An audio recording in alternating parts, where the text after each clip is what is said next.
तो एक बार फिर से मैं कुमार मन्नू आप सभी का स्वागत करता हूं।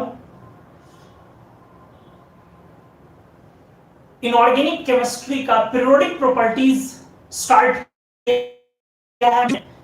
इससे ठीक पिछला लेक्चर जो हमने आपको पढ़ाया है that was metallic bond properties of metal को पढ़ाया है, that was metallic bond properties of metal. इससे जो ठीक पिछला लेक्चर था properties of metal metallic bond का, वो फर्स्ट लेक्चर था। आज उसी को हम लोग आगे बढ़ाने वाले। पिछले लेक्चर में हमने आपको यह बताया था कि कोई अगर मेटल है तो उसके अंदर एटम्स कैसे बॉन्डेड है।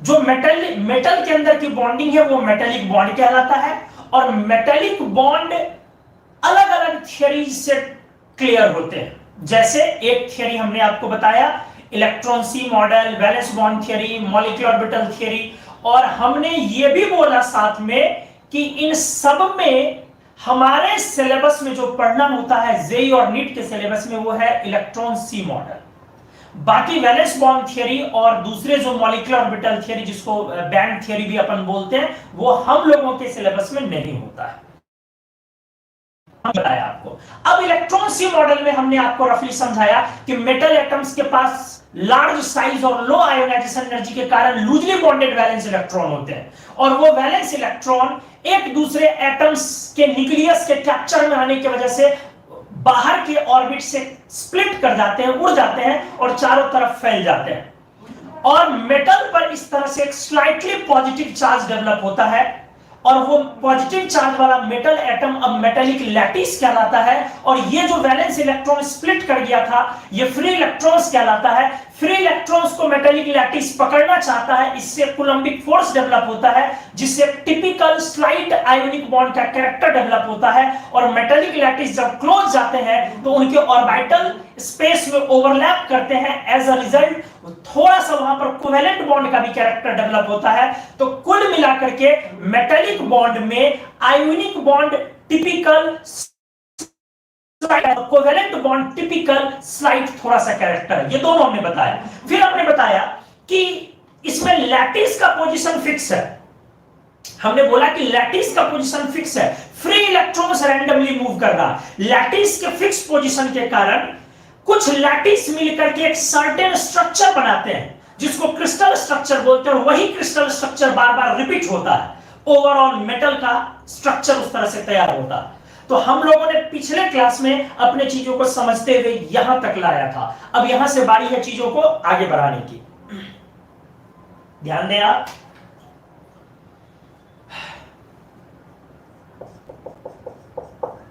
मेटल्स एंड क्रिस्टल स्ट्रक्चर पर बातें हो रही है।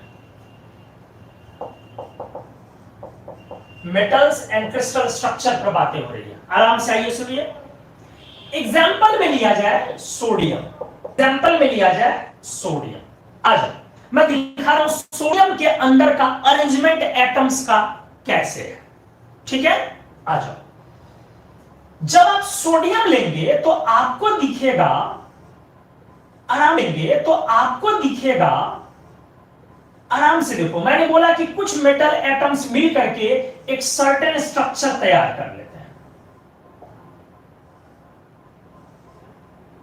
देखिए कैसा, क्यूब टाइप का। आपको लगेगा कि ये सोडियम एटम, कुछ सोडियम एटम्स इस तरह से खड़े हैं, फिक्स हैं कि क्यूब के सेंटर पे, आराम से क्यूब के सेंटर, क्यूब के सारे कॉर्नर्स पर वो है, और एक सोडियम क्यूब के सेंटर पर भी है। एक सोडियम, क्या बोला दोस्त मैंने, क्यूब के सेंटर पर भी है। अगर आप सोडियम एटम के मेटेलिक बॉन्ड, चीजें वही है, ये मेटल है, चीजें वही है, ये फ्री इलेक्ट्रॉन है, ये मेटल है, चीजें वही है दोस्त, और इसको ये कूलम्बिक इंटरेक्शन से बांध रहा है, और बीच में कोवेलेंट बॉन्ड वाला इलेक्ट्रॉन डेंसिटी भी है, चीजें वही है।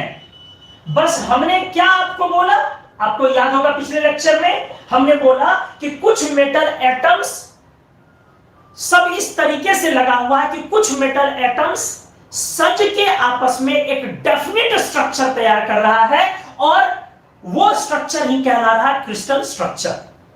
तो आ जाओ अब यहां पर आप ये देखो अच्छे से, ये सोडियम के चारों ओर कितने सोडियम है? 1 2 3 4 5, सॉरी यहां 5। each sodium atom is surrounded by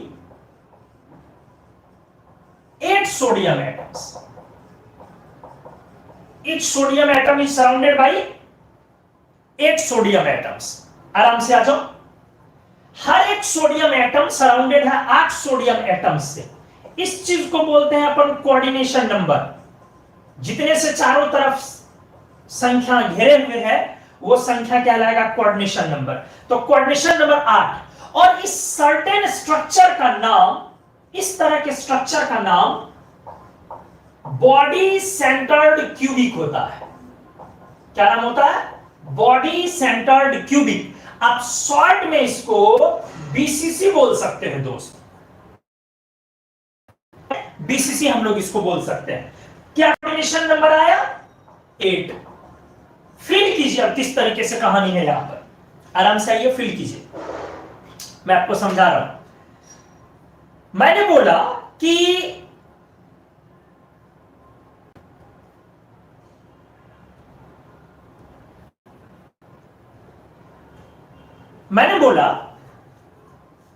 आपको कैसा फील होगा, जरा आप आइए इमेजिन करें। कुछ सोडियम एटम्स जो फिक्स पोजीशन पर है वो मिल करके एक क्यूब जैसा बॉडी तैयार करेगा। कैसा? एक क्यूब के टाइप का बॉडी करेगा तैयार। एक क्यूब है, उसके सारे कॉर्नर्स पर सोडियम एटम्स। सारे मतलब सारे।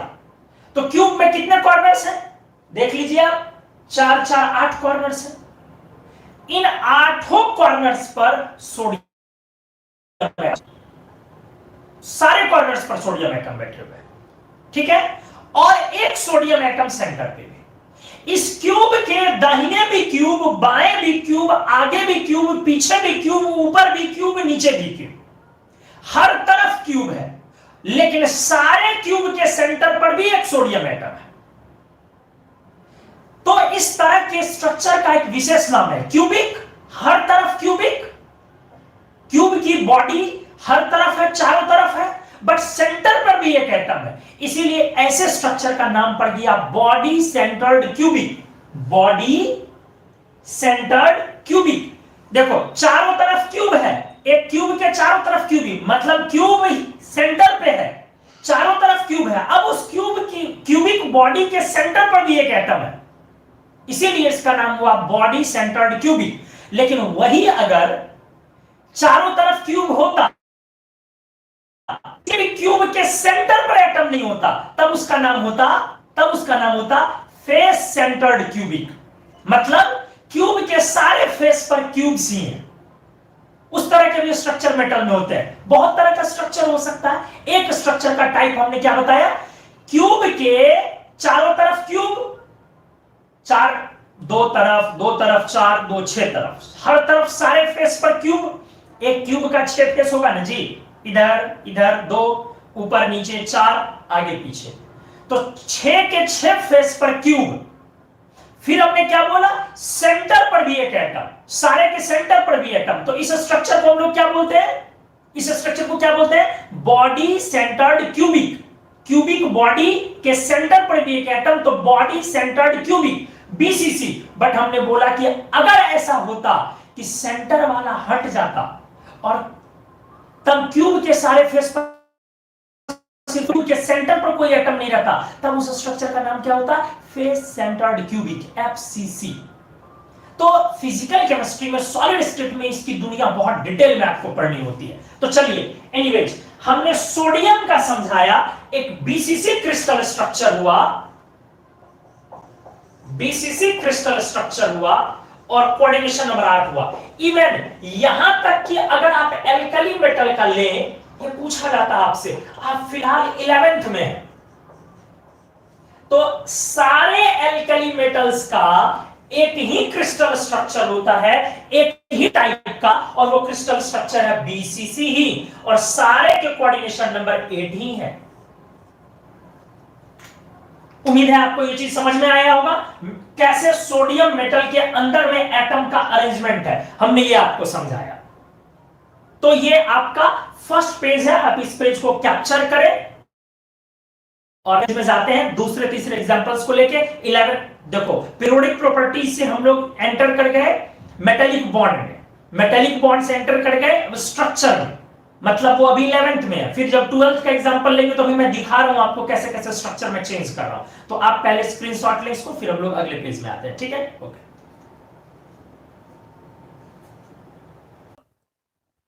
अरे वो मैंने माइक जो लगाया था वो कॉर्ड पूरा अंदर नहीं गया था, तो फोन की आवाज जो है वो रिकॉर्ड हो रही थी गलती से, तो चलिए सॉरी, हाँ वो हट गई होगी। गुड, चलिए आइए।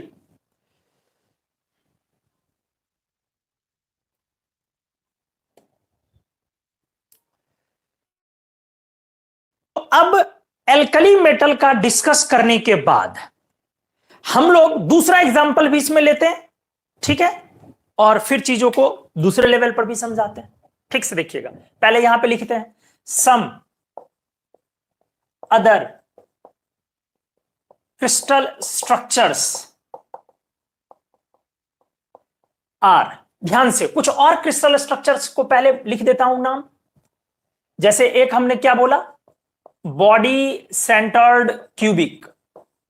अभी हालांकि मेरा यह काम नहीं है इन चीजों को समझाना, यह फिजिकल केमिस्ट्री में है, फिर भी चलो मैं थोड़ा बहुत समझा दे रहा हूं। Second, face centred cubic.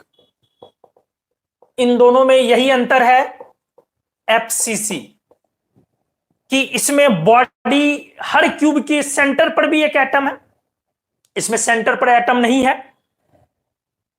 इसको क्यूबिक क्लोज पैक्ड, ध्यान से, सीसीपी क्या बोलते हैं, cubic close packed. Cubic close packed मतलब क्यूब चारों तरफ, वही क्यूब पैक, क्यूबिक बॉडी की पैकिंग, तो इसको आप सीसीपी भी बोल सकते हैं। और भी स्ट्रक्चर्स हैं, हेक्सागोनल क्लोज पैक्ड। हेक्सागोनल तो बहुत सिंपल है, हेक्सागोनल स्ट्रक्चर आप समझते हैं, हेक्सागोनल क्लोज पैक्ड एचसीपी। इसमें कैसे होता है जरा समझे।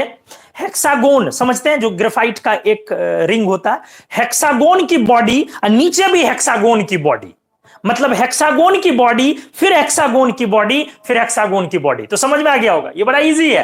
हेक्सागोनल क्लोज पैक्ड मतलब हेक्सागोन जो है वो ऊपर के नीचे लेयर है, हेक्सागोन की लेयर है, जैसे ग्रेफाइट में कैसे होती है हेक्सागोन की लेयर। ठीक है, तो चलो आ जाओ।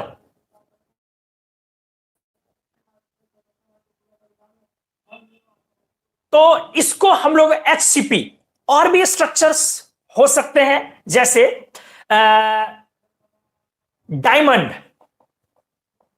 डायमंड स्ट्रक्चर, इसको डी बोलते हैं। और भी स्ट्रक्चर्स होते हैं, लेकिन आप लोगों को इससे ज्यादा मुलाकात नहीं होगी। डीएचसीपी भी होता है, DHCP distorted hexagonal cubic close packed, ये सब भी होता वगैरह। आप लोगों को मुख्य रूप से इन्हीं चार स्ट्रक्चर से, तीन स्ट्रक्चर से मुलाकात होगी, सॉरी चार कह सकते हो, BCC, CCP, HCP, diamond structure, यही चार। कौन कौन, बीसीसी, एफसीसी, एचसीपी, ये दोनों तो सेम है, और एक डी। एक बार फिर से मैं समझा दूं, बीसीसी में क्या होता है, क्यूबिक बॉडी है ढेर सारी, बीसीसी में क्या होती है, ढेर सारी क्यूबिक बॉडी है, और ढेर सारी क्यूबिक बॉडी है, और क्यूबिक बॉडी के सेंटर पर भी एक एटम है, ये बीसीसी में होता है।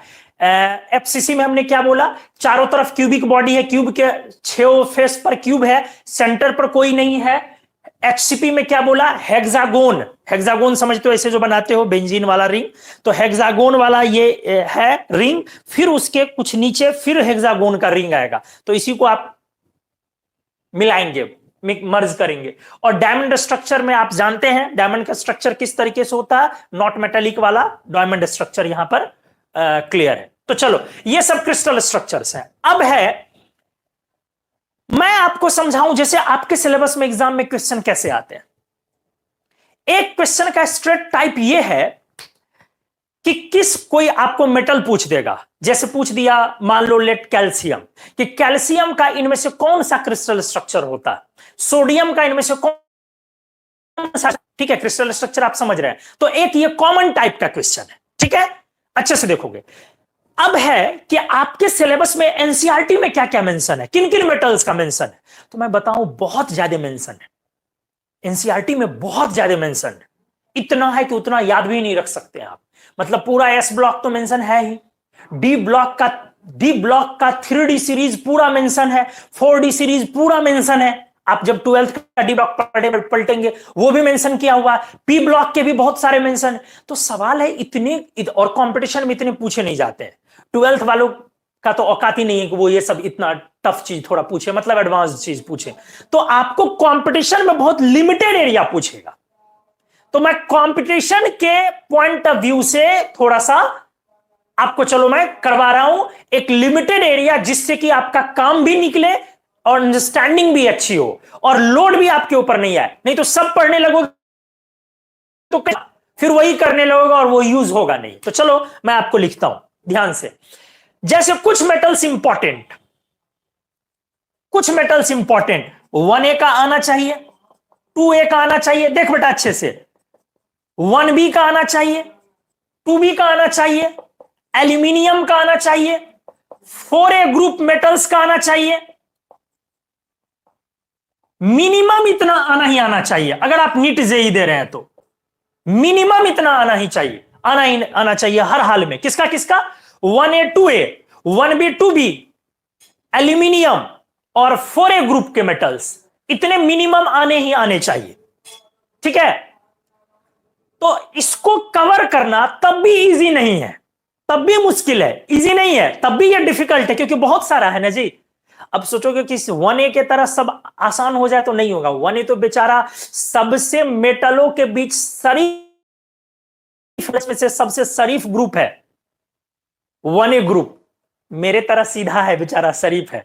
तो 1A के तरह तो बाकी तो नहीं आएगा, इसीलिए बाकी को चलो करने के लिए थोड़ा सा अब आपको मैं ले चलता हूं रास्ते पर, सिखाता हूं, अच्छे से बने रहिए प्लीज। देखिए देखिए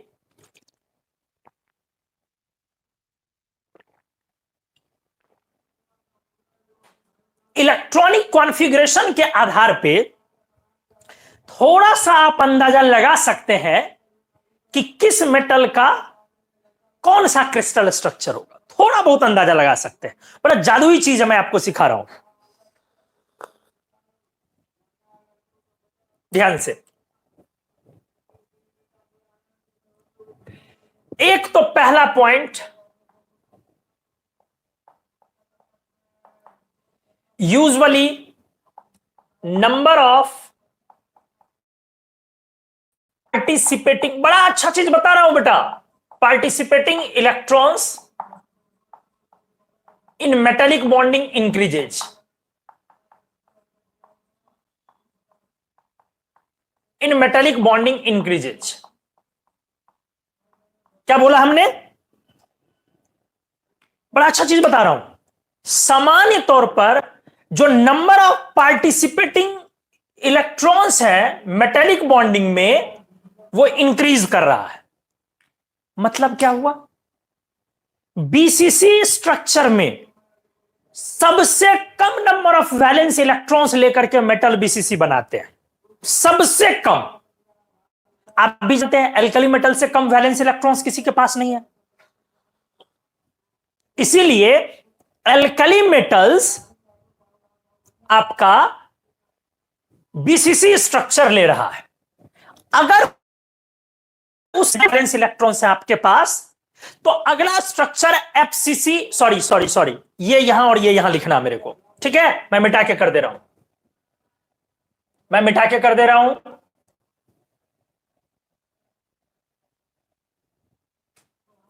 यहां पे पहले लिखूंगा हेक्सागोनल, क्लोज पैक्ड HCP, और यहां लिखूंगा फिर फेस सेंटर्ड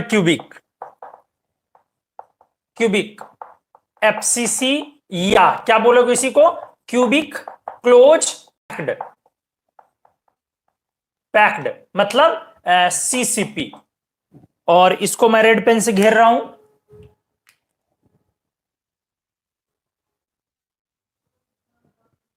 ठीक है, चलो अब क्या मैंने आपको आइडिया दिया, usually number of participating electrons in metallic bonding, मतलब जब सबसे कम number of participating valence electron हो मेटालिक बॉन्डिंग में तो यूजुअली BCC स्ट्रक्चर, उससे थोड़े ज्यादा हो तो HCP, उससे थोड़े ज्यादा हो तो FCC। चलो हम लोग बोलते हैं ना देहात में कहावत है ना, हाथ कंगन को आरसी क्या, पढ़े लिखे को फारसी क्या, मतलब जब पढ़े लिखे हैं भाई, प्रूफ है अपने पास, लगा लेते हैं example. Sodium atom, sodium metal, आप जरा देखें 3s1, HCP में आ जाओ, थोड़े ज्यादा valence electron, magnesium metal, configuration देखो 3s2, हालांकि अभी 3s2, ध्यान से 3s2 में कोई अनपेयर्ड नहीं है और बॉन्ड बनाता है अनपेयर्ड, इसीलिए ये चले जाएगा फर्स्ट एक्साइटेड स्टेट में, इसको एक्साइट करना पड़ेगा। बॉन्ड हमेशा कौन बनाता है, अनपेयर्ड, पेयर्ड वाला नहीं, अनपेयर्ड वाला बॉन्ड बनाता है। ठीक है, तो ये हो जाएगा अब 3s1 3p1। अब जरा देखो इसके पास अनपेयर्ड आ गए, और इस पे चलो आ जाओ, ये वाला थोड़ा ज्यादा valence electron, aluminium metal, valence electrons की संख्या बढ़ रही है 3s2 3p1। ठीक से देखो, अभी इसके पास भी एक ही अनपेयर्ड है, तो आप इसको किस में लेके चले जाएंगे, फर्स्ट एक्साइटेड स्टेट में, किस में लेके चले जाएंगे, फर्स्ट एक्साइटेड स्टेट में। तो क्या हो जाएगा 3s1 और 3p2, देख रहे हैं। तो आपका पार्टिसिपेटिंग इलेक्ट्रॉन ये है मेटालिक बॉन्डिंग का, इसमें पार्टिसिपेटिंग ये दोनों है, इसमें पार्टिसिपेटिंग ये है। तो आपको क्या मैंने सिखाया कि अगर आपके पास average number of participating electrons valence का बढ़ते जाए तो सबसे कम में कौन स्ट्रक्चर धारण करेगा, ऑक्यूपाई करेगा, तो सबसे कम में ऑक्यूपाई करेगा कौन सा, BCC, उससे थोड़े ज्यादा में HCP, ज्यादा में CC, और उससे थोड़े ज्यादा में D। चलो एक एग्जांपल करवा देता हूं, D का भी एक एग्जांपल देख लो। D का एग्जांपल है टीन मेटल, SN मेटल। ठीक है, क्या लिखोगे कॉन्फ़िगरेशन, 5s2 5p2, अच्छे से देखोगे क्या लिखोगे कॉन्फ़िगरेशन, 5s2 5p2, और इसके एक्साइटेड स्टेट में क्या चले जाओगे, क्या चले जाओगे 5s1 और 5p3। आप क्या देख रहे हो, अनपेयर्ड इलेक्ट्रॉन्स उतने ही हैं या बढ़ गए, सर बढ़ गए, ये भी है, ये भी है, ये भी है, ये भी है। अब आपको अच्छे से ये चीज समझ में आया होगा दोस्त। ये क्रिस्टल स्ट्रक्चर वैसे तो सामान्य तौर पर आपको याद रखना, लेकिन फिर भी आप थोड़ा बहुत इसका अंदाजा कहां से लगा सकते हैं, average number of valence electron से की जो कि मेटालिक बॉन्ड में पार्टिसिपेट करता है, वहां से अंदाजा लगा सकते हैं कि क्रिस्टल स्ट्रक्चर क्या होगा। तो सबसे कम वैलेंस इलेक्ट्रॉन्स के साथ कौन अपीयर होगा, BCC, उससे थोड़े ज्यादा के साथ कौन अपीयर होगा, HCP, उससे ज्यादा FCC, और उससे भी ज्यादा D स्ट्रक्चर। ठीक है, तो एक जनरल आइडिया हमने दिया, एग्जांपल भी करवाया। सोडियम के पास एक वैलेंस है S का, HCP मैग्नीशियम के पास 2 है, और एल्यूमिनियम के पास 3 है, और टीन के पास 4 भी। तो बहुत अच्छा एग्जांपल हमने लिया। अब आपको मैं और इसको इलैबोरेट करता हूं, तो पहले आप इस पेज का स्क्रीनशॉट ले ले, मैं और भी चीजों को आगे बढ़ाता हूं। ठीक है, तो अब इसके बाद मैं दूसरे ग्रुप के एलिमेंट्स को भी लेकर दिखाता हूं। बहुत लोगों के मन में बेकरारी होगी, सर कुछ ग्रुप वाइज कुछ और एग्जांपल्स आए, जरा ध्यान दो। तो पहले मैं ये चीज क्लियर कर रहा हूं, देखो estimation of general crystal structures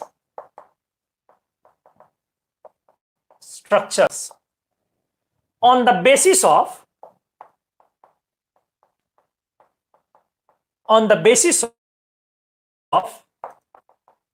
average number of S and P electrons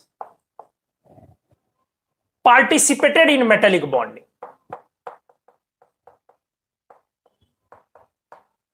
ध्यान से देख बेटा, बड़ी अच्छी चीज बता रहा हूं। क्या लिखा हमने लिखा है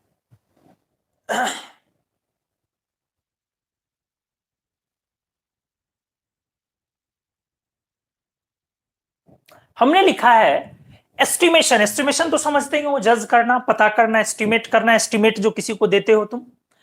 तो किस चीज का? क्रिस्टल स्ट्रक्चर का। मतलब पता करते हैं क्रिस्टल स्ट्रक्चर क्या है, general summon on the basis of average number of s and p electrons participated in metallic bonding. वही वैलेंस वाला जो मेटेलिक बॉन्डिंग में पार्टिसिपेट किया उसके आधार पे। ध्यान से देखो, अगर ये यहां पे लिखता हूं नंबर ऑफ इलेक्ट्रॉन्स पार्टिसिपेटेड, ठीक है, number of s and p electrons participated, देखो बड़ा मजा आ जाएगा, पार्टिसिपेटेड। और यहां लिख रहा हूं जनरल क्रिस्टल स्ट्रक्चर, सामान्य क्रिस्टल स्ट्रक्चर। अच्छे से देखना बेटा,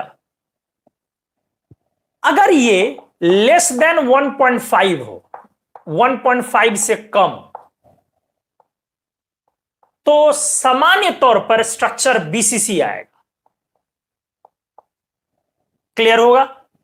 अगर ये 1.7 से 2.1 के बीच हो तो सामान्य तौर पर क्या बोला मैंने, थोड़ा ज्यादा तो एक्ससीपी। 2.5 से 3.2 तो क्या बोला मैंने, सीसीपी या एफसीसी। और थोड़ा ज्यादा 4 के आसपास पहुंच जाइए, अप्रोचिंग 4, क्या ज्यादा, D, diamond structure not metallic. Diamond structure not metallic. तो अब देखिए, जो मैंने बोला था अभी पिछले पेज में, वो थोड़ा और अच्छे से क्लियर हुआ होगा। यहां पे क्या बोला था मैंने, average number of SP electrons अगर सबसे कम हो तो बीसीसी स्ट्रक्चर, थोड़े ज्यादा हो तो एचसीपी, और थोड़े ज्यादा हो तो सीसीपी, और थोड़े ज्यादा हो तो डायमंड स्ट्रक्चर। सबका हमने एग्जांपल भी कर दिया है आपको। बता दो एग्जांपल में क्या लिया मैंने, सोडियम। क्या लिया एग्जांपल में मैंने, मैग्नीशियम। क्या लिया एग्जांपल में मैंने, एल्यूमिनियम। क्या ले, टिन। क्लियर हुआ? अब वैलेंस इलेक्ट्रॉन से भी समझ में आ गया होगा। एल्कली मेटल के पास लेस देन 1.5, चूंकि NS1 configuration, alkaline earth metal के पास NS2, तो एक एक्साइट करोगे तो वही P में जाएगा। और एल्यूमिनियम जैसा बोरॉन फैमिली टाइप का मेटल, अब क्लियर हुआ होगा ये थोड़ा। तो ये हमने आपको किया। अब मैं एग्जांपल्स की संख्या बढ़ा रहा हूं, ये तो थियोरेटिकल पार्ट है, अब मैं एग्जांपल्स की संख्या बढ़ा रहा हूं। ध्यान से देखो, अच्छे से देखो। 1A लिथियम, सोडियम, पोटेशियम, रबिडियम, थोड़ा सा मैं और इसको स्पेस लेके लिखता हूं, लिथियम, सोडियम, पोटेशियम, रबिडियम, सीजियम। जो मैंने बोला उन सब का बताने जा रहा हूं। बेरिलियम, मैग्नीशियम, कैल्शियम, बहुत अच्छी चीज बताने जा रहा हूं, बने रहे। बैरियम, फिर हमने 1B यहां पर आ जाएगा सामने, कॉपर, सिल्वर, गोल्ड। और किसका बोला मैंने, 3A ग्रुप से सिर्फ बोला मैंने एक एल्यूमिनियम का, याद रखो, सिर्फ इसका याद रखो। और 4A group, carbon, silicon, germanium, tin, lead. आराम से आइए, बहुत शानदार चीज सीखने जा रहे हैं आप, अच्छे से देखें आप। एल्कली मेटल के लिए जनरल क्रिस्टल स्ट्रक्चर बता मेरे दोस्त, क्या आएगा? हमने अभी किया है सर, बीसीसी आएगा। कोऑर्डिनेशन नंबर 8 क्लियर है? अब आजा, एल्कलाइन अर्थ मेटल का जनरल क्या आएगा सर? एक्ससीपी आएगा। बट BUT, अच्छे से देख, तो सुना है अच्छे से कि नॉन मेटल्स के एलोट्रॉप्स होते हैं, अपरूप। एक नॉन मेटल बहुत सारे फॉर्म में, एलिमेंटल फॉर्म में पाए जाते हैं, लाइक मेटल फॉर्म में पाए जाते हैं। Like carbon is found in form of graphite, diamond, fullerenes में भी जाओ तो there are many 100 kinds of fullerenes, बहुत सारे हैं, C60, C120, C80, C92, C360 वगैरह बहुत सारे हैं। एनीवेज, और भी है। कार्बन प्योर फॉर्म में कोक में भी पाया जाता है, कार्बन गैस के फॉर्म में भी पाया जाता है। ये सारे एलोट्रॉप्स कहलाते हैं। ऑक्सीजन O2 में, O3 में, आखिर है ऑक्सीजन एलिमेंट ही, बट वो O3 और O2 दोनों में पाए जा रहे हैं। मेरी बात को अच्छे से सुनिएगा। हमने बोला मेटल में ऐसा एलोट्रॉप मेटल के तरह, बट मेटल भी कई बार अलग अलग रूप में पाए जाते हैं, जिसको एलोट्रॉप अपरूप तो नहीं बोलते हैं, बोलते हैं metals with different crystal structure. वहां अंदर में आकृति, जैसे नॉन मेटल में आकृति बदल गई, स्ट्रक्चर बदल गया। O2 लीनियर था, O3 बना बेंट शेप का हो गया। डायमंड क्यूबिक शेप का होता है, वहीं ग्रेफाइट हेक्सागोनल शेप का होता है। मेरी बात को अच्छे से सुनना बेटा, डायमंड क्यूबिक शेप का होता है, ग्रेफाइट वहीं पर हेक्सागोन का। तो एलोट्रॉप्स में कैसे स्ट्रक्चर बदलता? तो मेटल में जो बदलेगा वो क्या बदलेगा? क्रिस्टल स्ट्रक्चर ही ना। मतलब बहुत सारे ऐसे मेटल्स होते हैं जो एक से ज्यादा रूप में पाए जाते हैं, और उस रूप को आप अपरूप नहीं बोलते हैं, उसको मेटल ही बोलते हैं, normal with different crystal structures बोलेंगे आप। क्लियर हुआ जी? मेरी बात समझे आप? जैसे एग्जांपल लेता हूं, कैल्शियम BCC के फॉर्म में भी पाया जाता है, एल्कली मेटल की तरह, और कैल्शियम FCC के फॉर्म में भी पाया जाता है, एल्यूमिनियम की तरह, बट कैल्शियम HCP के फॉर्म में नहीं पाया जाता है। समझे मेरी बात को? मैंने क्या बोला? मैंने बोला कि कैल्शियम BCC की तरह भी पाया जाता है, सोडियम की तरह, BCC के फॉर्म में भी, और कैल्शियम CCP के फॉर्म में भी पाया जाता है, जिसको FCC बोलते हो, किसकी तरह? एल्यूमिनियम की तरह। बट कैल्शियम HCP के फॉर्म में नहीं पाया जाता, जैसे मैग्नीशियम पाया जाता। तो क्या हुआ? कुछ ऐसे भी मेटल्स हैं जो एक से ज्यादा अपरूप में, रूप में पाए जाते हैं, but this is not called अपरूप। You can not say it अपरूप, you can not say it allotrope. इसको आप एलोट्रॉप नहीं कह सकते, simply metals with different crystal structures बोलना पड़ेगा आपको। अब जरूरी है क्या सारे मेटल के, नॉन मेटल के अपरूप नॉन मेटल्स के एलोट्रॉप्स हो? फ्लोरीन का तो हमने नहीं सुना है, आपने भी नहीं सुना है। ऑक्सीजन का सुना है, नाइट्रोजन का भी हमने नहीं सुना है, फास्फोरस का सुना है। आप समझ पा रहे होंगे चीजों को। कार्बन का हमने सुना है। तो मेटल्स में भी जरूरी नहीं है कि सारे के क्रिस्टल स्ट्रक्चर से एक से ज्यादा हो। कुछ मेटल के हो भी सकते हैं, कुछ के नहीं भी हो सकते हैं। एल्कली मेटल के कोई दूसरे नहीं होते हैं सिवाय, बोला ना, एल्कली मेटल मेरे तरह एकदम शरीफ, सीधा, पूरा का पूरा शरीफ है, जलेबी की तरह। कितना शरीफ है बेचारा जलेबी। तो एल्कली मेटल्स का कोई दूसरा क्रिस्टल स्ट्रक्चर फॉर्म नहीं पाया जाता, बट एल्कलाइन में बेरिलियम का भी नहीं पाया जाता, मैग्नीशियम का भी नहीं पाया जाता, बाकी सबका पाया जाता है। अब आप थोड़ा यहां फंसेंगे, सर अब मेरे को अगर कैल्शियम का आपने बोला कि वो दो तरीके के क्रिस्टल स्ट्रक्चर के फॉर्म में पाया जा, हो सकता है वो टेम्परेचर बदलने से हो, प्रेशर बदलने से हो, क्लाइमेटिक कंडीशन बदलने से, समझ रहे हो, अलग अलग क्लाइमेट्स में अलग अलग तरीके से हो सकते हो। तो हो सकता है कि वो डिफरेंट टाइप का जो हो रहा हो। तो अब मेरे को सर अगर बोलना हो तो कैल्शियम का क्या बोलूं मैं? अब ये क्लियर कर दो। देखो मैं सब चीज आपके सिलेबस के दायरे में रह करके काम कर रहा हूं, ठीक है, लेकिन आपको समझ में आ रहा होगा कि जो ग्रेजुएशन JRF वगैरह कोई करना चाहेंगे तो उन लोगों के लिए इसमें बहुत स्कोप है, अलग अलग मेटल्स निकाल के करें।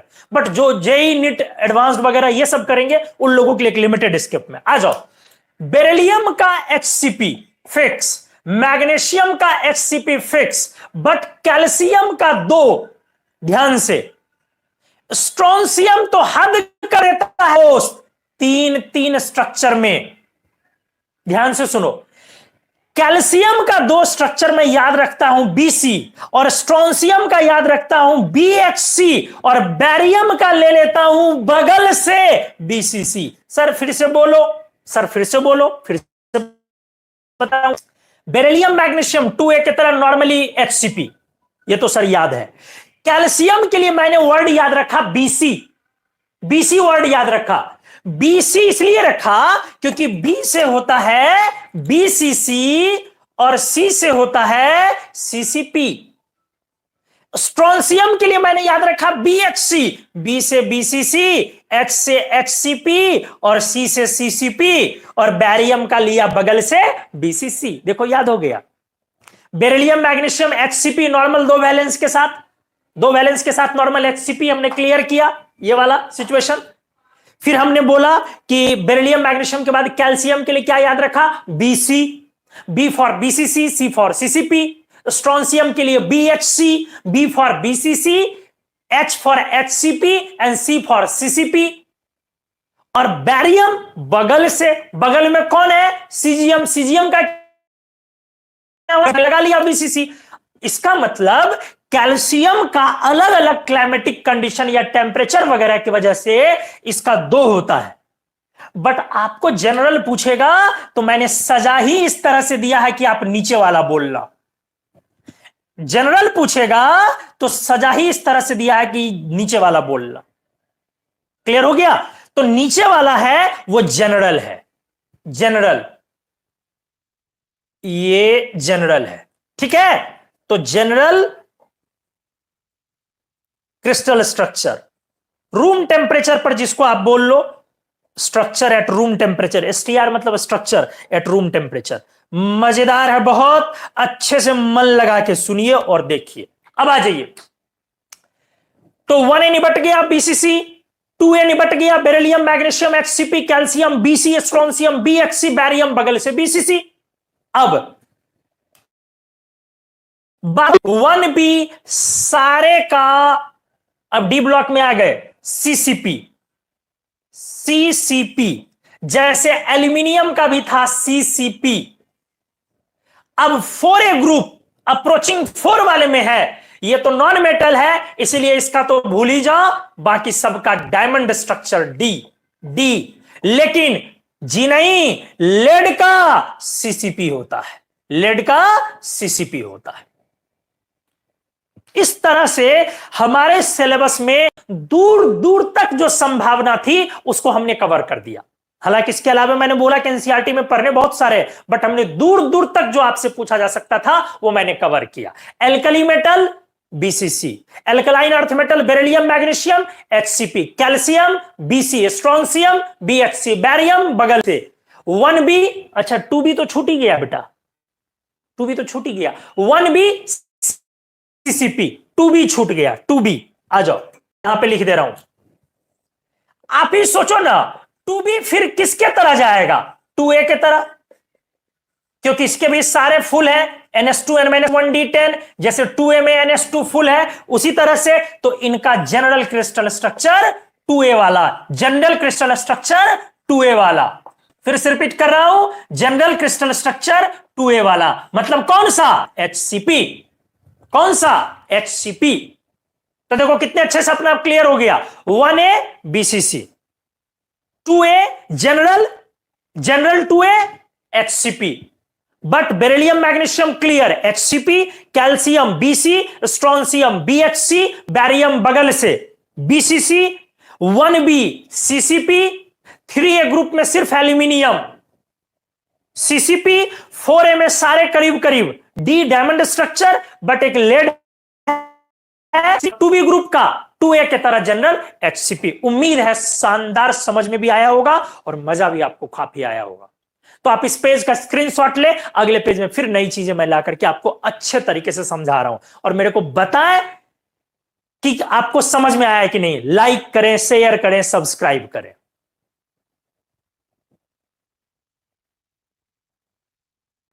क्रिस्टल वर्ड ही तब डिफाइन करते हैं जब एटम्स मोबाइल ना हो, एटम्स का पोजीशन फिक्स हो जाए तब हम लोग क्रिस्टल वर्ड इस्तेमाल करते हैं, अदरवाइज नहीं। फिर से रिपीट कर रहा हूं, सॉलिड दो तरीके के होते हैं, एक एमॉर्फस और एक क्रिस्टलाइन। आप सुने होंगे, उसको हिंदी में भी कुछ बोलते हैं, 9th-10th में मैंने भी पढ़ा था, मेरे को याद है, भूल भी गया। तो सॉलिड दो तरीके के होते हैं, एक क्रिस्टलाइन और एक एमॉर्फस। कोई भी सॉलिड, चाहे मेटल हो कि नॉन मेटल, यही दो बोलेंगे। एमॉर्फस तब बोलेंगे जब उस सॉलिड में एटम्स का पोजीशन फिक्स नहीं है, मतलब जब वो एक ऐसा स्ट्रक्चर रेडी नहीं कर पाता है, मतलब कुछ एटम्स मिल करके स्ट्रक्चर नहीं बना पाता, तब हम लोग एमॉर्फस वर्ड बोलते हैं, जिसको हिंदी में कुछ बोलते हैं भंगूर या कुछ इस तरह बोलते हैं, याद नहीं। और एक होता है क्रिस्टलाइन। ये वर्ड तब इस्तेमाल करते हैं सॉलिड के लिए जब उस सॉलिड के एटम्स फिक्स हो, पोजीशन, वो मूव नहीं कर सकता बिल्कुल।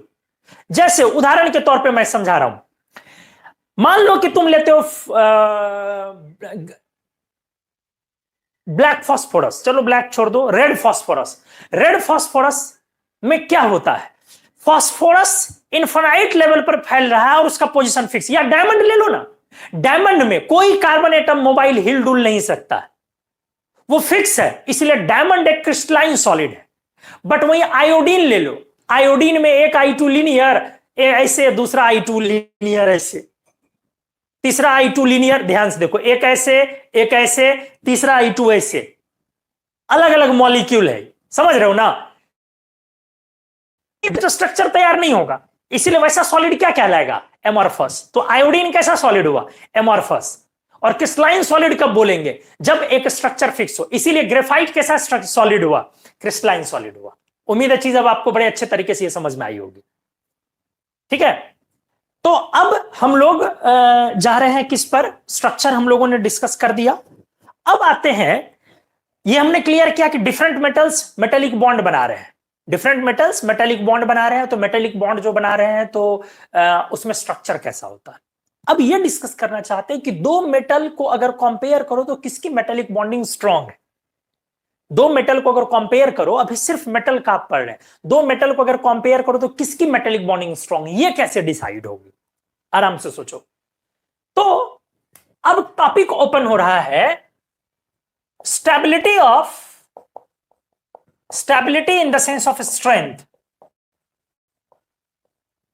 Strength of metallic bonding. तो मेटल एटम्स को बांधने वाला जो फोर्स होता है ना, इसको हम लोग दूसरे तरीके से भी बोलते हैं, force of cohesion, cohesive force. बहुत सिंपल चीज है, घबराना नहीं है। कोहेसिव फोर्स, जो फोर्स से एटम्स बंधा हुआ है। तो ये कैसे, हम लोग कैसे डिसाइड करें मेटेलिक बॉन्ड की स्ट्रेंथ, आराम से सोचो, अच्छे से देखो। ये क्या हुआ, क्या है इसमें आपको फील करना है। सर ये एटम था, ये एटम था सर, इसके वाले वैलेंस इलेक्ट्रॉन्स चारों तरफ इधर उधर भाग गए हैं, सारे एटम्स के वैलेंस इलेक्ट्रॉन्स। और सर एक्चुअली सारा खेल इसी को पकड़ने पर है, सारा खेल सर इसी को पकड़ने पर है, यहां न्यूक्लियस है, सारा फोर्स सर इसी को पकड़ने पे है। किसको पकड़ने पे, ये फ्री इलेक्ट्रॉन्स पे। तो अब पॉइंट देखो, अब ये फोर्स कब ज्यादा होगा, आराम से सोचो। फोर्स तब ज्यादा होगा जब इस पर मतलब positive charge on metallic lattice ज्यादा होगा। आराम से, आराम से, इस मेटेलिक लैटिस पर जितना पॉजिटिव चार्ज ज्यादा होगा, उससे फोर्स, पॉजिटिव चार्ज बढ़ेगा तो फोर्स बढ़ जाएगा, स्ट्रांग हो जाएगा। तो फोर्स तब ज्यादा होगा जब ये डेल्टा प्लस उस मेटेलिक लैटिस पर ज्यादा होगा। अब ये डेल्टा प्लस कब ज्यादा होगा, जब ज्यादा से ज्यादा इलेक्ट्रॉन ये छोड़ेगा, मतलब इसके पास valence electron on metal atoms ज्यादा होगा।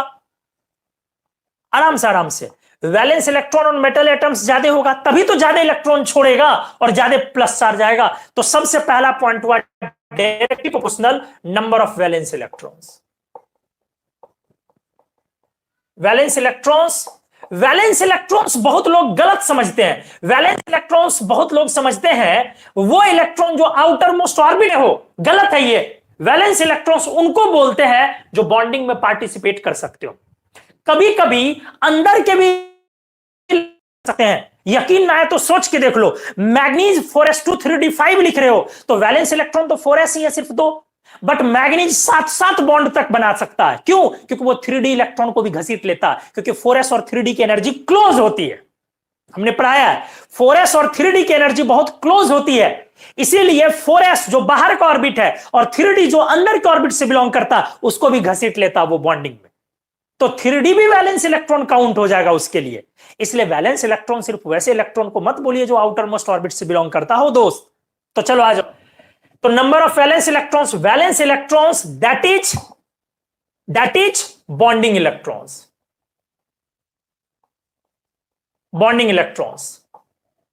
क्लियर हुआ होगा? आराम से आओ। जैसे अगर मैं इस चीज को क्लियर करूं, 1a के पास वैलेंस इलेक्ट्रॉन सिर्फ ns है,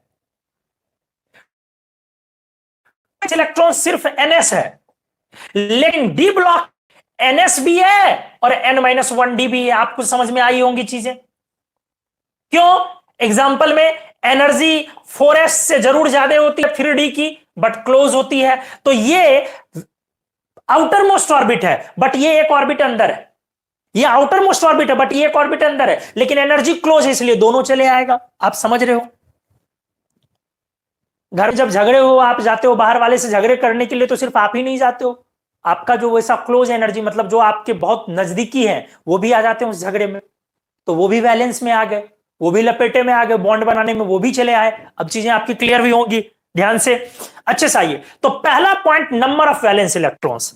ये थियरी ये कह रहा है कि सबसे ज्यादा ट्रांजिशन मेटल्स के पास, एस और पी बात करूं तो सबसे ज्यादा डी ब्लॉक मेटल्स, बाद पी ब्लॉक मेटल्स,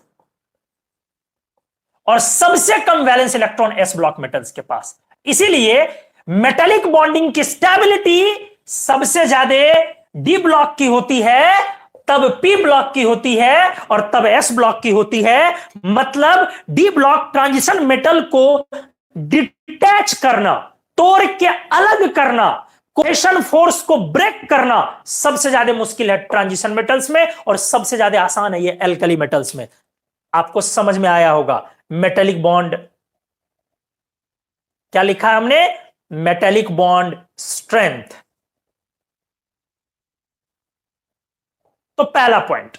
अब दूसरा पॉइंट इसके अलावा मैं क्या इसमें जोड़ू, अच्छे से देखो, सोचो जरा, ये मैंने रफ किया है एक तरह से आपको समझाने के लिए। सोचो जरा, वैलेंस तो को डिफरेंशिएट करेगा।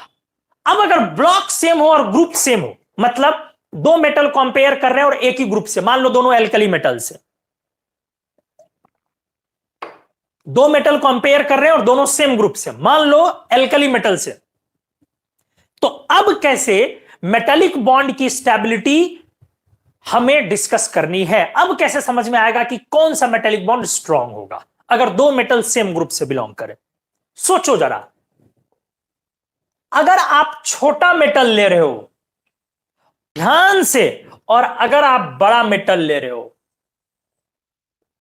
किसमें फ्री इलेक्ट्रॉन पर फोर्स ज्यादा होगा?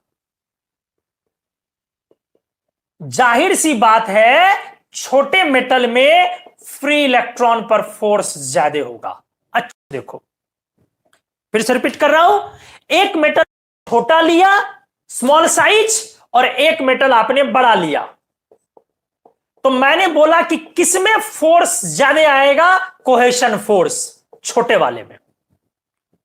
क्लियर होनी चाहिए, छोटे वाले में कोहेशन फोर्स ज्यादा आएगा। क्यों? बहुत साफ है, काफी क्लोज होगा न्यूक्लियस के बड़े वाले के रिस्पेक्ट में, यहां पॉजिटिव चार्ज की डेंसिटी ज्यादा होगी। छोटा एटम है ना, तो चार्ज डेंसिटी ज्यादा होगी, यहां चार्ज डेंसिटी कम होगी, यहां चार्ज डेंसिटी ज्यादा होगी छोटे एटम में। आपका यह कॉन्सेप्ट अच्छे से क्लियर हुआ होगा। तो साइज छोटा चाहिए या बड़ा? तो सर छोटा। एल्कली मेटल में साइज किधर छोटा है? ऊपर की तरफ। मतलब एल्कली मेटल्स की अगर आप बात करें तो ऊपर वाले मेटल में मेटालिक बॉन्ड स्ट्रांग है, फोर्स ऑफ कोहेशन स्ट्रांग है, या नीचे वाले में? ऊपर वाला में। जाहिर सी बात है अगर आप ऊपर वाले मेटल को टच करेंगे तो रिलेटिवली हार्डर मिलेगा और नीचे वाले मेटल को टच करेंगे तो सॉफ्ट मिलेगा। लिथियम को टच कीजिए, टच होगा बट वो दबेगा नहीं आसानी से, चाकू से काटोगे तो कट जाएगा। बट सीजियम को लो तो कैसे गूंदा हुआ आटा होता है, आटे को जब आप गूंदते हो तो कैसे वो दबाने पर क्या बोलते हैं उसको, गुलगुल वाली फीलिंग आती है। सीजियम को दबाओगे तो वैसे दब जाएगा, गूंदे हुए आटे वाली फीलिंग आएगी। मतलब मेटेलिक बॉन्ड वहां कमजोर है। इसीलिए मेटेलिक कैरेक्टर का मतलब हुआ कि मेटेलिक बॉन्ड का स्ट्रांग होना, स्टेबल होना, यह मेटेलिक कैरेक्टर हुआ। मेटेलिक कैरेक्टर कुछ और नहीं होता। बहुत लोग समझते हैं इलेक्ट्रॉन लॉस करने की टेंडेंसी आयोनाइजेशन एनर्जी की इनवर्सली प्रोपोर्शनल, वो गलत है। मेटेलिक कैरेक्टर का मतलब यही हुआ, मेटल, मेटल मतलब is known for its rigidity, known for its solidity. Metal अपने रिजिडिटी और सॉलिडिटी, ठीक है। तो साइज के इनवर्सली प्रोपोर्शनल, ये चीज आप for S and P block metals लगाएंगे आराम से दोस्त, नॉट फॉर डी ब्लॉक। मैंने बोला साइज के इनवर्सली प्रोपोर्शनल ये किसके लिए लगाएंगे, एस और पी ब्लॉक मेटल्स के लिए। किसके लिए नहीं लगाएंगे, ट्रांजिशन मेटल्स के लिए नहीं लगाएंगे। क्यों सर, इसीलिए क्यों, चलो इस सवाल का जवाब मैं दे रहा हूं क्यों।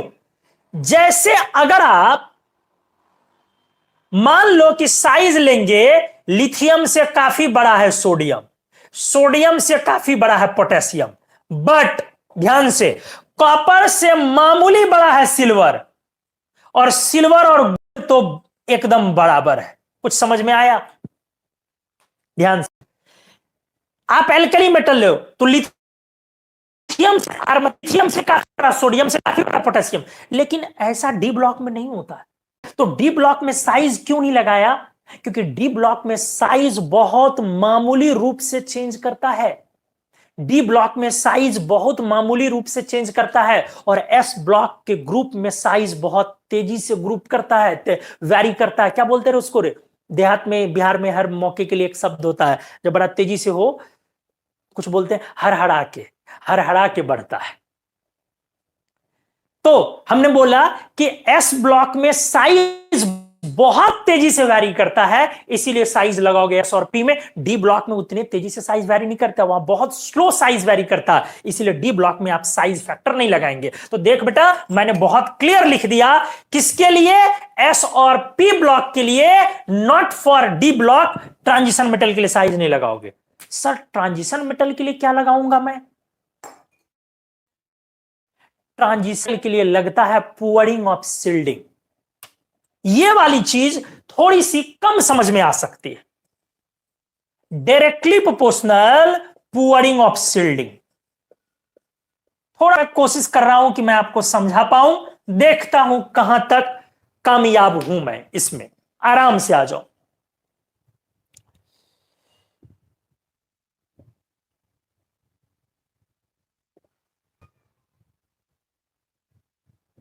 जी हां, आइए देखिए। ट्रांजिशन मेटल के लिए पुअरिंग ऑफ शिल्डिंग, ये किसके लिए बोला मैंने, ट्रांजिशन मेटल के। अब ये क्या है, आराम से। ट्रांजिशन मेटल्स में जितने ज्यादा डी इलेक्ट्रॉन्स बढ़ते हैं, शिल्डिंग उतनी कमजोर होती है। शिल्डिंग, आराम से सुनो, आराम से, ढकने का। चलो आराम से और क्लियर करता हूं, हालांकि आगे शिल्डिंग को डिटेल में पढ़ाना, बट अभी भी थोड़ा क्लियर होना चाहिए। इमेजिन करो कोई एटम, न्यूक्लियस है और cell by cell, cell by cell ऐसे है। तो जाहिर सी बात है ना बेटा, अंदर के सेल बाहर के इलेक्ट्रॉन को ढकेंगे, अंदर के सेल्स बाहर के सेल या इलेक्ट्रॉन्स को ढकेंगे। तो अंदर में, आराम से, अंदर में जितने अच्छे तरीके से ढकेंगे, बाहर में न्यूक्लियस का प्रभाव उतना कम होगा। लेकिन अंदर में अगर कमजोर तरीके से ढके तो बाहर में न्यूक्लियस का प्रभाव बढ़ जाएगा। ये देखो अच्छे तरीके, ये इधर न्यूक्लियस है, ये यहां पे न्यूक्लियस है, और ये देखो मैंने बाहर एक सेल, ठीक है, ये देखो अच्छे से ढक लिया न्यूक्लियस, तो बाहर फोर्स कम, ये देखो कमजोर ढका, तो न्यूक्लियस का फोर्स बाहर ज्यादा बढ़ गया। ये देखो अच्छे से ढका, ये देखो कमजोर ढका। तो ढकना मतलब सील्ड करना, अच्छा ढकना मतलब इफेक्टिव सील्डिंग, कमजोर ढकना मतलब पुअर शील्डिंग। तो शील्डिंग जितनी पुअर होगी, शील्डिंग जितनी पुअर होगी दोस्त, न्यूक्लियस का फोर्स बाहर उतना ज्यादा होगा। तो अगर न्यूक्लियस को अंदर का सेल नहीं ढक पाएगा तो न्यूक्लियस फ्री इलेक्ट्रॉन पर फोर्स बढ़ा देगा। अब सवाल है कि यह शील्डिंग पुअर कब होगी? शील्डिंग पुअर तब होती है जब इलेक्ट्रॉन्स डी और एफ सब ऑर्बिट में ज्यादा से ज्यादा हो, और शील्डिंग अच्छी तब होती है जब एस और पी सब ऑर्बिट में इलेक्ट्रॉन्स ज्यादा से ज्यादा हो। फिर से रिपीट कर रहा हूं, मैंने बोला कि शील्डिंग पुअर कब होती है? शील्डिंग और बाहर में इफेक्ट ऑफ न्यूक्लियस ज्यादा होगा। हमने बोला कि शील्डिंग पुअर कब होती है? जब इलेक्ट्रॉन्स डी और एफ में हो, ढकने वाले डी और एफ में हो, तो शील्डिंग पुअर होती है। तो सवाल है डी और एफ इलेक्ट्रॉन्स ज्यादा से ज्यादा, जितना ज्यादा होगा शील्डिंग उतनी पुअर होगी। तो सवाल उठता है ये डी और एफ इलेक्ट्रॉन्स ज्यादा से ज्यादा किस ब्लॉक के पास होंगे? एस ब्लॉक के पास कि पी ब्लॉक के पास कि डी ब्लॉक के पास? सर डी ब्लॉक के पास। इसीलिए डी ब्लॉक एलिमेंट्स में पुअरिंग ऑफ शील्डिंग के डायरेक्टली प्रोपोर्शनल, मतलब पुअरिंग ऑफ शील्डिंग, कमजोर ढकना जितना ज्यादा उतना ही मेटेलिक बॉन्ड स्ट्रांग, क्योंकि फ्री इलेक्ट्रॉन को स्ट्रांगली खींचेगा। अब सवाल है कि डी इलेक्ट्रॉन्स ज्यादा किधर मिलेगा डी ब्लॉक में? ऊपर की तरफ कि नीचे की तरफ? अगर आप बात करो आराम से, अगर आप बात करो क्रोमियम के, मॉलिब्डेनम के पास 3d10 प्लस 4d5 है, टंगस्टन के पास 3d10 plus 4d10 plus 5d4 है। समझ में आया होगा? फिर से रिपीट कर रहा हूं, क्रोमियम, मॉलिब्डेनम, टंगस्टन एक ग्रुप से बिलोंग करते हैं। क्रोमियम के पास सिर्फ d5, एक D electron, 5d electron. But chromium के बाद मॉलिब्डेनम के पास 3d10 भी है अंदर में, प्लस 4d5 तक पहुंच गया, तो 10 5 15 15 electrons it having in A D सब ऑर्बिट्स। टंगस्टन के पास 3d10 plus 4d10 plus 5d4, समझ रहे हो? तो 20 प्लस 4 24, 24 प्लस एफ भी है 14, 38 इलेक्ट्रॉन, 38 इलेक्ट्रॉन्स टंगस्टन के पास पुअर शील्डिंग ऑर्बिटल वाले। तो डी ब्लॉक में चूंकि साइज तेजी से चेंज नहीं करता है, इसलिए ट्रांजिशन मेटल्स में हम लोग क्या लगाते हैं? पुअरिंग ऑफ शील्डिंग। ये जितनी ज्यादा होगी मेटेलिक बॉन्ड की स्टेबिलिटी उतनी ज्यादा होगी। और ये किधर की ओर ज्यादा होगी? डाउनवर्ड, क्योंकि नीचे जाने पर डी इलेक्ट्रॉन्स ज्यादा मिलेंगे।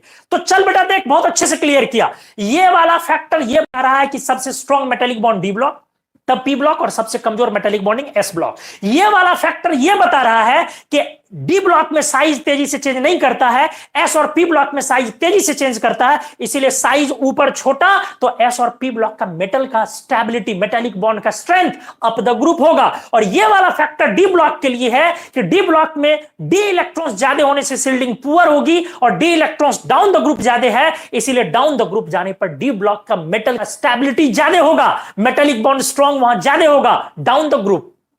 तो एसपी ब्लॉक में किधर मेटेलिक बॉन्ड स्ट्रॉन्ग? अप। और डी ब्लॉक में किधर metallic bond strong? Down. D block में कौन factor? पुअरिंग of shielding. SP block में कौन factor? Small size up the group. उम्मीद है शानदार तरीके से क्लियर हुआ होगा भाई। अब इससे ज्यादा अगर उम्मीद करेगा कि तेरे को कोई समझा सकता है तो मुझे नहीं अनुभव हो, बट मेरे को लग रहा है कि आपको ये अच्छे से समझ में आया होगा। आप बताएं भी समझ में आया कि नहीं, और अगर आपको अच्छा लग रहा है तो आप लाइक्स दबाएं प्लीज, और मेरे को एकदम क्लियर बताएं कि आपको समझ में आया कि नहीं, और आप इस पेज का स्क्रीनशॉट भी ले साथ में प्लीज।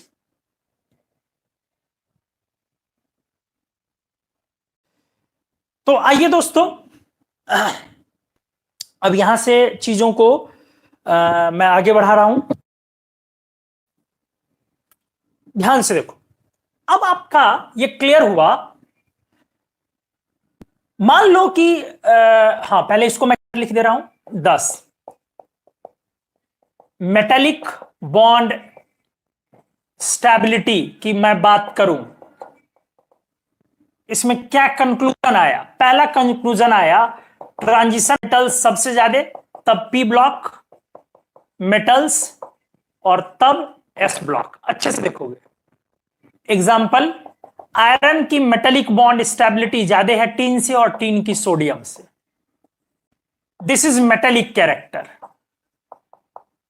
ये मेटेलिक कैरेक्टर है। और इसको बहुत लोग ऐसे समझा देते हैं कि मेटेलिक कैरेक्टर, बहुत लोग ऐसे बोल देते हैं कि metallic character is electron loss tendency, electron lose करने की टेंडेंसी, और वो तब ज्यादा जब आयोनाइजेशन एनर्जी कम, ये लोग सोडियम तब टीन की और तब आयरन की बोल देते हैं। लिखने दीजिए, ये बहुत सारे अधिकांश लोग इनऑर्गेनिक में ये पढ़ाते हैं, ये गलत है। तो मेटेलिक कैरेक्टर ये है। सेकंड, हमने ये सीखा कि मेटेलिक बॉन्ड स्टेबिलिटी इंक्रीज करेगी अपवर्ड, ऊपर की तरफ। किसके लिए? For S and P block metals generally, इनके लिए सामान्य तौर पर, इनऑर्गेनिक में जनरली लगाना बहुत जरूरी है। और हमने बोला ड्यू टू, वजह ड्यू टू डिक्रीजिंग साइज, क्योंकि ऊपर जाने पर साइज डिक्रीज करती है। और हमने बोला कि इंक्रीजेज डाउनवर्ड, नीचे की तरफ ये इंक्रीज करेगा। किसके लिए? फॉर ट्रांजिशन मेटल्स जनरली, यहां भी जनरली लगाएंगे, हर ग्रुप में पकड़ के बैठ नहीं जाना है आपको। और वजह तो due to pooling of shielding, shielding के कमजोर होने से। और शील्डिंग कमजोर कब होता है? जब डी इलेक्ट्रॉन्स की संख्या ज्यादा होती है। तो चलो, ये हमने पिछले पेज का कंक्लूजन लिखा।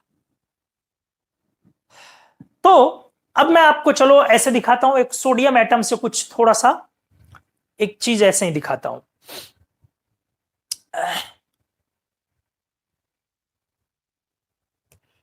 चलिए आइए, मान लो एक सोडियम एटम को फिर से एक चीज फील कर, ऐसे फील करवाना चाह रहा हूं, कुछ फील करवा रहा हूं, फील करो। सोडियम का एलिमेंटल स्टेट क्या है? आराम से देख बेटा, what is the elemental state of sodium? मतलब सोडियम जैसे फ्लोरीन का elemental state is F, oxygen का elemental state is O2, O3,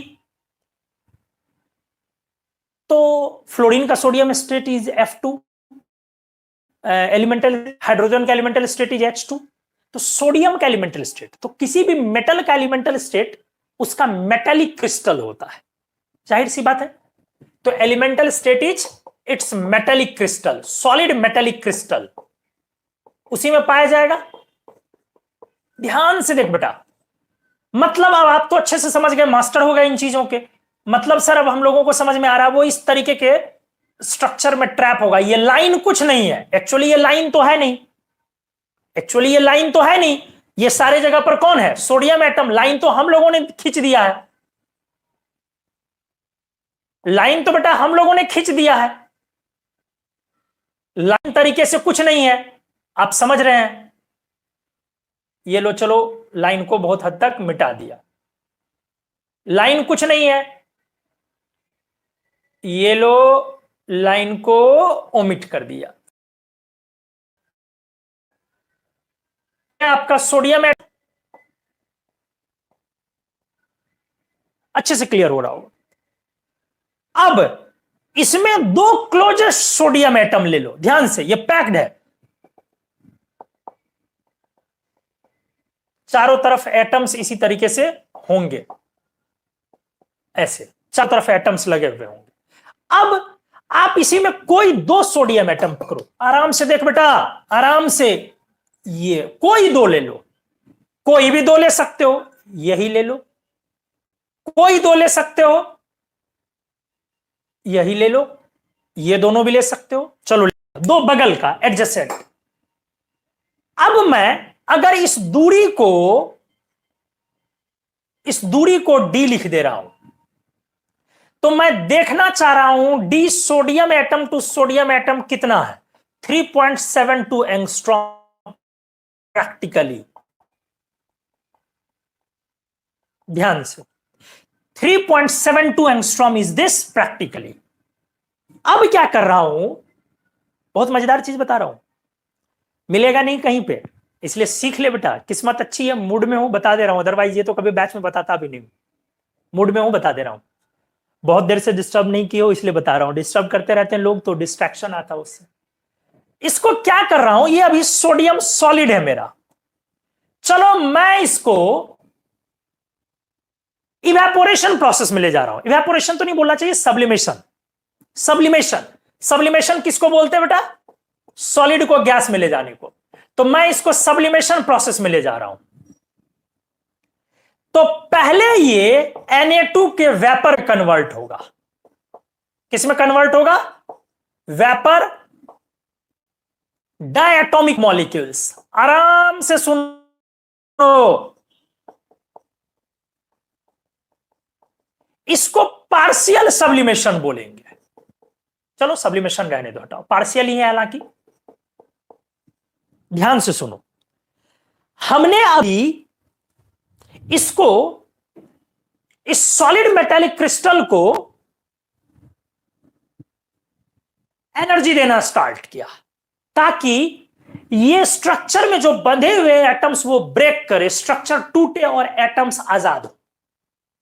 ठीक है, जब हम एनर्जी इसकी बढ़ा रहे हैं तो पहले धीरे धीरे बढ़ा रहे हैं, तो पहले दो दो एटम मिलके Na2 वेपर बन के अलग हो रहा है, और बढ़ाते तब NO2 भी टूट के सोडियम एटम में कन्वर्ट करता और एनर्जी देते, तो Na2 जो मॉलिक्यूल है वो भी डिकम्पोज होता और Na आइसोलेटेड एटम्स बन जाते अलग अलग। तो मैं उतना पे नहीं ले जा रहा हूं, सिर्फ किस पे पहुंचा रहा हूं? Na2 के मॉलिक्यूल्स पे पहुंचा रहा हूं। अब Na2 मॉलिक्यूल्स कोवेलेंट है। क्या है दोस्त? कोवेलेंट। Na2 मॉलिक्यूल्स क्या होता है? कोवेलेंट। अब मैं यहां पर यह दूरी निकालना चाह रहा हूं, ये D। तो इस बार distance sodium to sodium 3.04 angstrom दिखा प्रैक्टिकली। मेरी बात को सुनो, जब ये सॉलिड फेज में था तो ये न्यूक्लियस दो सोडियम एटम के बीच की दूरी 3.72 दिखी। जब इसको मैंने Na2 वेपर में कन्वर्ट किया तो 3.04 के बीच की दूरी है। तो 3.72 divided by 2 equals to, bio वाले को तो डिवाइड करने में भी दिक्कत होगी, 1.36। सॉरी, मेरे पीछे लोग लग जाएंगे। 86 सही है। तो ये एंगस्ट्रॉम आया सोडियम का रेडियस, जबकि यहां पर अगर मैं, चूंकि ये भी दो सोडियम के बीच की दूरी है, तो एक सोडियम का radius 3.04 divided by 2 equals to 1.52 angstrom. अच्छे से देखोगे, अब ये भी सोडियम की रेडियस हो गई और ये भी सोडियम की रेडियस हो गई। ये भी सोडियम की रेडियस हो गई और ये भी सोडियम की रेडियस हो गई। ये भी साइज ऑफ सोडियम हो गया और ये भी साइज ऑफ सोडियम हो गया। अब अंतर क्या है? इसको बोलोगे मेटेलिक रेडियस और उसको बोलोगे कोवेलेंट रेडियस। इसको बोलोगे मेटेलिक रेडियस और इसको बोलोगे कोवेलेंट रेडियस। उसको बोलोगे मेटेलिक रेडियस और इसको बोलोगे कोवेलेंट रेडियस। साइज ऐसे निकला है, एटम का साइज इस तरीके से निकलता है। अच्छे से देखें, हमने बोला मेटेलिक क्रिस्टल में दो एटम के बीच की दूरी, हमने प्रैक्टिकल दूरी लिखी, उसका एवरेज किया। चूंकि ये दो एटम है तो एक एटम का हिस्सा हमने एवरेज किया। ये भी सोडियम का रेडियस क्या लाया और वो भी सोडियम का रेडियस जो कोवेलेंट में है वो भी सोडियम का रेडियस क्या लाया। दोनों सोडियम का रेडियस। फर्क है कि ये मेटेलिक रेडियस क्या लाएगा चूंकि मेटेलिक क्रिस्टल में है, और वो चूंकि कोवेलेंट में है इसलिए कोवेलेंट रेडियस क्या लाया। तो इस तरीके से आपका हमने ये दिखाया आपको कि एलिमेंटल स्टेट में लिए एक कोवेलेंट रेडियस और एक मेटेलिक रेडियस, दो तरीके की रेडियस होती है, और वो यहीं से क्लियर हुआ आपका। मेटल के लिए दो तरीके का रेडियस डिफाइन होगा, एक मेटेलिक रेडियस और एक कोवेलेंट रेडियस, जबकि नॉन मेटल के लिए मेटेलिक रेडियस डिफाइन नहीं होगा। जाहिर सी बात है, नॉन मेटल के लिए सिर्फ कोवेलेंट रेडियस डिफाइन हो सकता है, मेटेलिक नहीं, क्योंकि वो मॉलिक्यूल बनाएगा, क्रिस्टल तैयार नहीं कर सकता है इस तरह का। तो आज का लेक्चर बहुत ही अच्छा और अलग रहा, बहुत बढ़िया मजे में पढ़ाया हमने, और उम्मीद है आपने भी एंजॉय किया होगा। नेक्स्ट लेक्चर में हम लोग प्रॉपर्टीज ऑफ मेटल्स और भी चीजों को कनेक्ट करके इससे और नई नई चीजें निकालेंगे। तो आज के लेक्चर को आप एक बार और दोबारा वीडियो को देखें, अगर आप देख सकते हैं तो, और फिर हर दिन आप जब भी आपकी लेक्चर होती है तो इस तरीके से आप अपने टाइम पर उपलब्ध हो और मन से अच्छे से पढ़ाई करें, और कोरोना से बच के रहें, इसको हल्के में ना ले, अच्छे से पढ़ाई करें। उम्मीद है आपको अच्छे से आज समझ में आया होगा। तो कैसा लगा आज का लेक्चर? वीडियो कंप्लीट होने के बाद कमेंट्स में जरूर लिखें, यहां चैट में नहीं, कमेंट्स में, वीडियो के कमेंट्स में, और लाइक करें, शेयर करें, सब्सक्राइब करें हम सभी को। तो अगले लेक्चर में हम लोग दोस्तों मिलते हैं। Thank you so much.